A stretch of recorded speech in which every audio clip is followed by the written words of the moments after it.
Welcome to this third and final programme in the Tell Me series for 2009. In this programme, we go behind the scenes of the project and speak to the people who made it all happen. The original idea for the Tell Me project came about after Professor Hugh Davidson had researched his own family history. Dan Walker asked Hugh to explain how the project developed from there.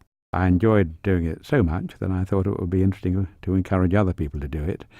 And then my wife had the idea of having school children talk to older people and doing it online. So that's really how it started. It was my wife's idea.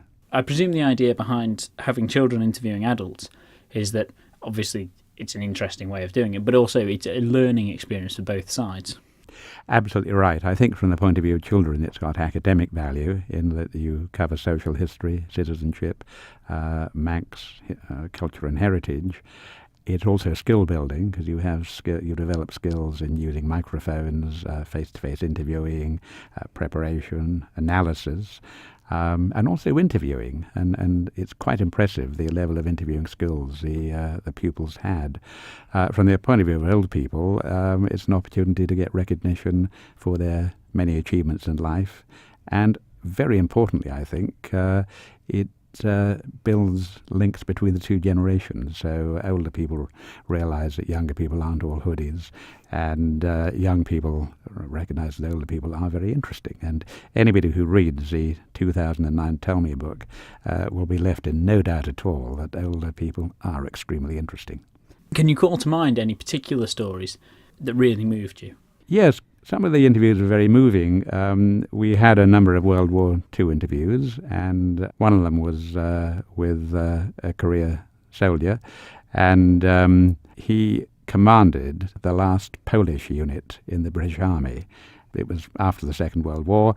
These Poles were getting on a bit and due for retirement, so he was able to organise a satisfactory and fair retirement for them. But when he had to say goodbye to them, it was quite an emotional moment for all of them, and they insisted on wrapping him in the Polish flag. And they said to him, "We would like your army unit to remember us with this flag. Will you look after it for us, please?" And he said, "Yes, I will." And the flag was framed and put in the Army Corps headquarters in Germany. And every year he calls up and he checks that flag is still in the same place, because he remembers being wrapped in the flag so vividly, even though it was a long time ago. I mean, these kind of stories are so remarkable for people who live today, because most of the people who had these memories, probably between 65 and 75, they had pretty hard lives, but they seem to have made the most of the opportunities that they had. Penny Crichton, Chief Executive of Age Concern on the Isle of Man, has been involved with the project since the very beginning, and Dan asked her about the project's origins. We started off by doing roadshows around the secondary schools and inviting the primary schools in to see what was going on. And we hoped to sort of enthuse people and see the whites of their eyes and get them really excited about this, because it was about capturing the social history of the island and people who came from other parts. But it was more than that.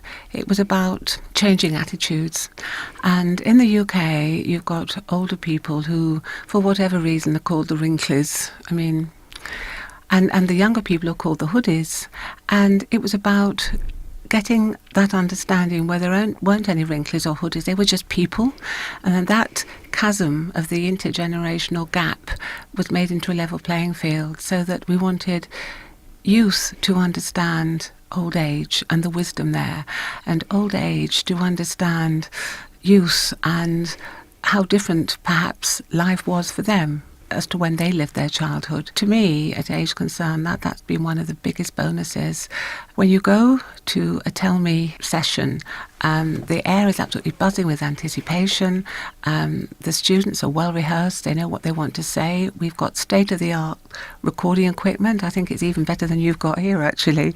And then they pose this wonderful question, the students, the children, to the older person, and they say, tell me what it was like when.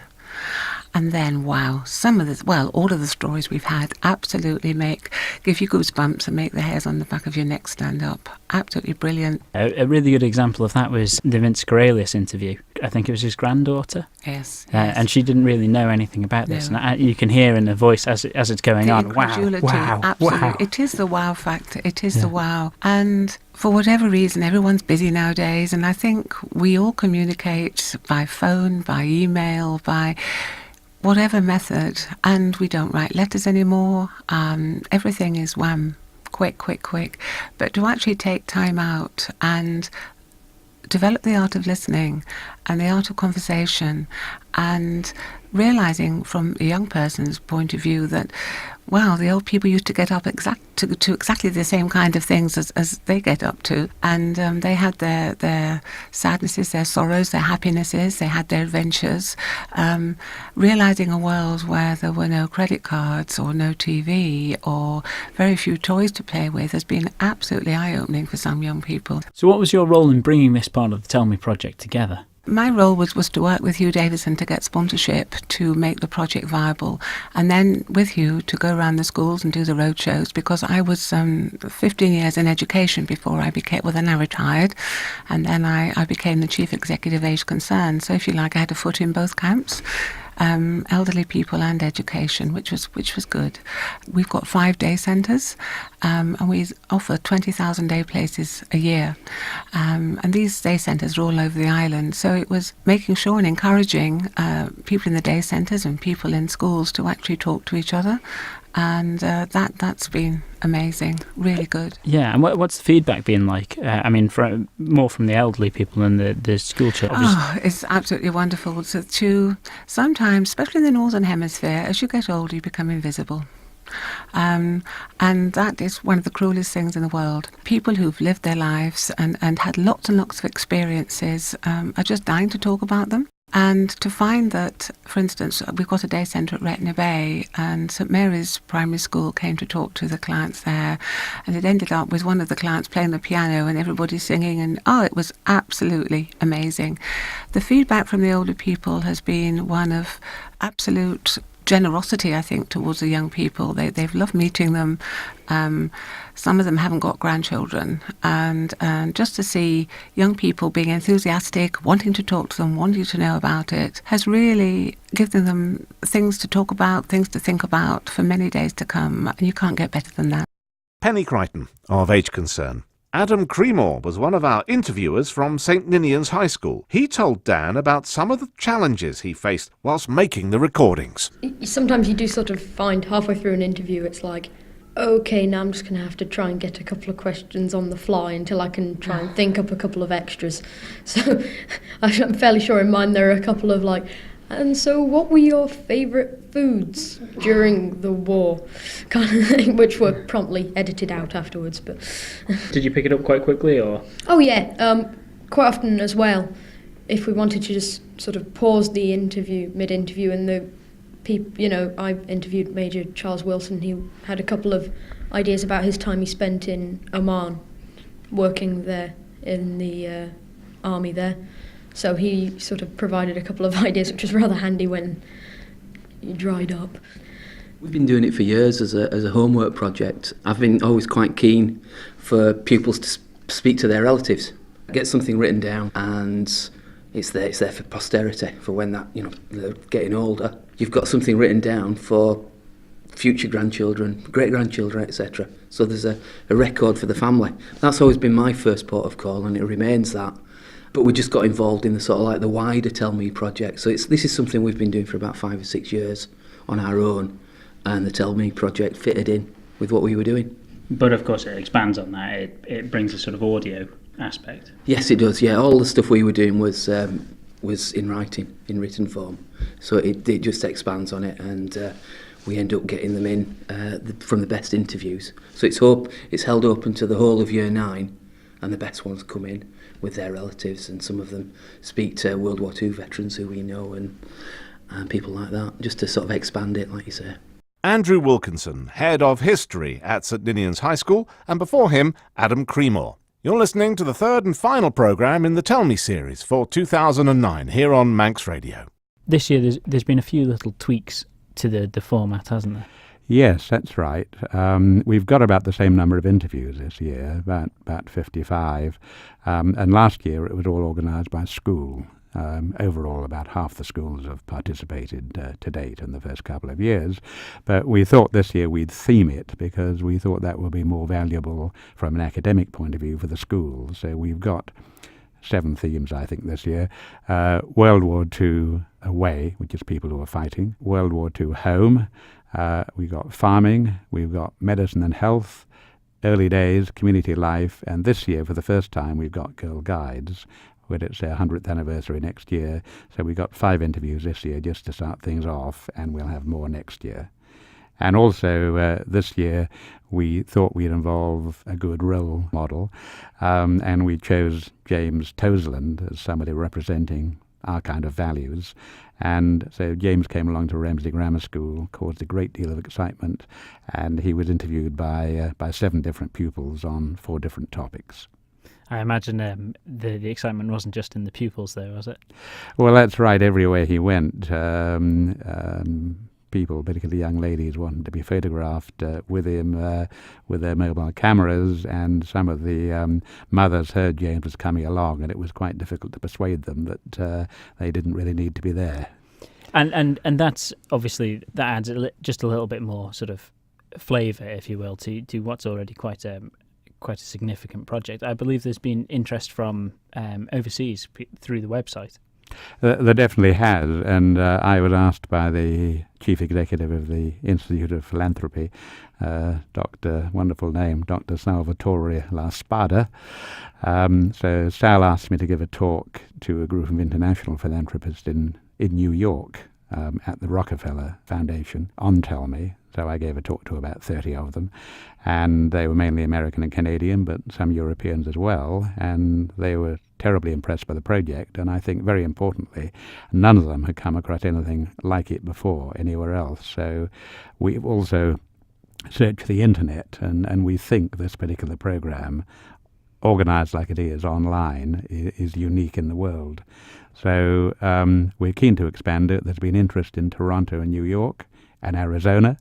We're also starting a pilot in Gloucestershire, in Stroud, and the Archway Secondary School in Stroud are going to be the focal point with some primary schools of our Gloucestershire pilot test, which my cousin Nicholas Quayle, who lives there, is going to mastermind.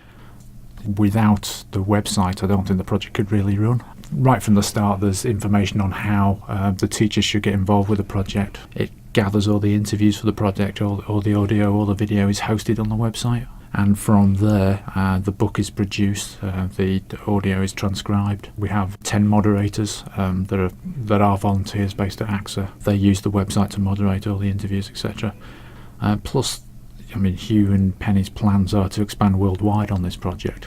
Obviously, we're only on the Isle of Man at the moment, so the website has to be able to take up that slack in future years. That's quite a significant feature, isn't it? I mean, the book is, maybe you could say the book was the core of it, but the website is what brings it to a wider audience, isn't it? Yeah, exactly. I mean, obviously there's no restriction on who sees the website and who views the interviews. The book at the moment is published on the Isle of Man, and it's mainly Manx residents and people who have been involved with the project who purchased the book. But obviously the website's available worldwide. So it's bringing it to a wider audience. We've had views from Alaska, Japan, obviously Eastern Europe as well. So it's interesting. So you can actually see that information. You can see that people are looking at this. That's right. We're keeping a tab on all the statistics to see who's viewing what, what kind of technology they're using to view it with, etc. So, do you get a lot of communication through the website? Do people contact you? We get a few questions through there. Most of them actually from teachers who are involved in the project, but there are one or two inquiries coming from outside of the Isle of Man, particularly the UK, asking how they can get involved. And what sort of features have you built into the website? Well, the biggest feature is the search feature. When the interviews are uploaded onto the site, there's a facility in there which actually indexes all the words in the interview, so you can search by any kind of phrase or any stock word in there. They're all categorised, the interviews as well. Obviously it's more difficult to do with audio, but once they're transcribed, we try and get the words onto the site and they're all indexed. And hopefully that makes it very flexible for research purposes. And I'm sure, Manx Radio putting these programmes together have found that facility useful. Chris Redman from AXA, the man responsible for the excellent website, which is thetellmeproject.com. Here's another of our interviewers, Danielle Mather. I think that it's obviously a lot different from just copying stuff out of the book, and I found out quite a lot of stuff that I didn't already know, and it was quite interesting to see the old photographs that my nana showed me of during the period of the war, and it was quite interesting when I was interviewing her because she also added in some things that I didn't already know. I learned quite a lot from doing it, and it's a lot different from just doing normal work. What a lot of parents say is that their parents, the people who are being interviewed, say things to the grandchildren that they wouldn't say to them. There's a lot of anecdotal things that come out and say, oh, you never told me that. So I think that's quite a good, it's the intergenerational thing that Age Concern are trying to get over, and it works quite well from that side of things. So it really does sort of bring generations together. Yeah, I think that's one of the ideas behind it. The image that school children have got of old people is that they're a bit miserable. The image that old people have of school children is that they're vandals and yobs sometimes, and that dismisses this sort of image, I hope. You guys spoke to Second World War, or at least military veterans.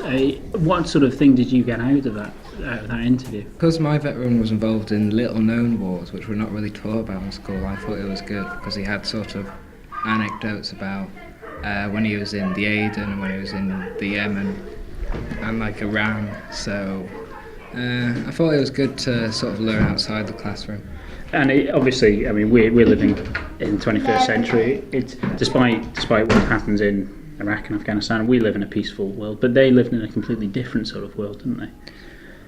I think they lived in a world where war was a reality, it wasn't an option, because there was all this he was talking about Cold War tension between Russia, and he was one of the main guys who, if the Russians did invade Germany, he was going to be sent in to organise sort of a defence. So once you've done the interviews, could you just tell us a bit about what happens then?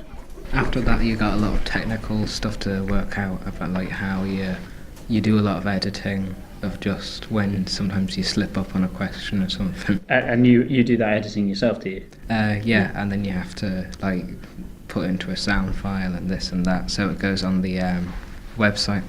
And the website is sort of the core of the whole project, is it? Yeah. It brings it together. And once it's on the website, people presumably can search it and find things related by category. And then it's turned into a book. Yeah, they select 50 or so interviews, and they're all going into a book. We brought Alex Townsend in on his computer bus and did the interviews, did the editing on the computer bus, sent the interviews off to Chris Redman. He coordinates everything. There's volunteers from AXA who go through the transcripts and write them all out. I think there's something where it also goes to the Manx Museum as well, so it'll be archived for good in the Manx Museum. And the best ones, I think there's been over 100 this year from various places, schools, guide groups and various other groups. The best ones have been put in the book, but everything else is there as well. So it's not just these sort of select few. Yeah. So there's on the website and in the Manx Museum archives. It's all there for time immemorial, I hope. What were the most interesting things you found out through your interviews?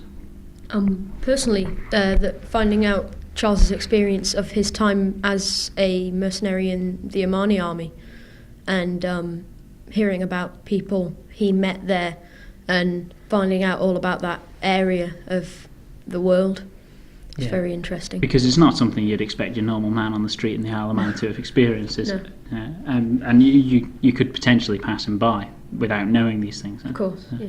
And what was yours? There were a few anecdotes I liked. I quite liked the one where he was talking about when he was stationed in Berlin, when of course there was West Berlin and East Berlin, and how the Russians tried to get him drunk and they all had a big party so he'd like give information about stuff. And he said, well, I hope I didn't.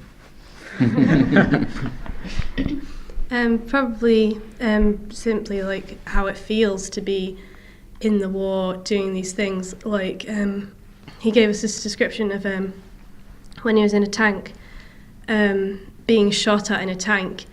Any one of the people manning the tank at the time could have been shot, and you wouldn't have known about it except for the massive hole, and they would just it'd just blow straight through the tank and they'd just be dead instantly. And things like that, and he managed to really convey this fear when he was talking to me about it, and the strength of emotions, very interesting. Yeah, and again, completely out of our daily experience. Yeah. And my nana came over, well, she lived on the island and she went over to Kent to visit family, and she told me about when she went over, and it was completely different over in Kent to over here, because she told me about the Doodlebug bombs, and that I don't actually think that we covered it in history before. I learnt what they did during the raids and stuff, and also discovered that after the war bananas came over for the first time. and that was something that was new to them. They'd not seen bananas. Yeah. I remember my granddad said, because I interviewed him as well, he said that he tried one and he didn't even think it was worth him coming over because he didn't like them. And did you enjoy yourselves? Did you have fun doing it? Definitely. The voices there of Jack Gibney, who actually won the award for the best interview in 2009, Andrew Wilkinson, Adam Creemore, Ailish Swift and Danielle Mather. Finally in this programme, we return to Professor Hugh Davidson. And Dan wanted to know what the future held for the project. This has been funded for 4 years by our family trust, the H&S Davidson Trust, and AXA Isle of Man for 4 years. We're now in year 2. We're moving into year 3, and we'll go for year 4. What we try and do every year is to refresh the programme slightly. So what we're doing next year is, again, we're staying with the theme. So we'll pick 7 or 8 themes. And then I think what we are likely to do is to identify a number of people who are particularly knowledgeable about those themes, whether it be farming or fishing or history of politics, and approach them to be interviewed, and then link them into a school. And that will save time for schools, because they'll be able to allocate maybe, half a day and half a dozen pupils to interviewing 3 or 4 people. And it would also enable us to tap the very rich resource of memories that the island has. I think it's the kind of thing that an island can do better than other people, and a small place can do better than a bigger place. But the whole idea of memory seems to have growing appeal these days. My thanks to everyone involved in the Tell Me project, to the interviewers, to our guests, and to the organisers. And to Dan Walker for putting this programme together. We'll be back next year with another series. But before we finish, here's a reminder of why this whole project is just so important. What was it like actually being in a battle? I can't really describe it to you. It's horrendous, really. It's they always say a soldier's first battle is his best because he doesn't know what to expect. And on my first battle, I was driving a tank when I went into battle first, and we went sailing on. We met a few infantry and that sort of thing, which we sort of quickly disposed of. But we quickly ran into the German tanks and anti-tank guns, and we soon realised that things weren't going to be pleasant. And within minutes, the tanks were hit and knocked and on fire and that sort of thing. And a burning tank is a horrible thing, really. It's like a dragon's with flames spurting out from it, and men in. If the men are injured when they're in it, they can't get out and all that sort of thing. It's not very pleasant.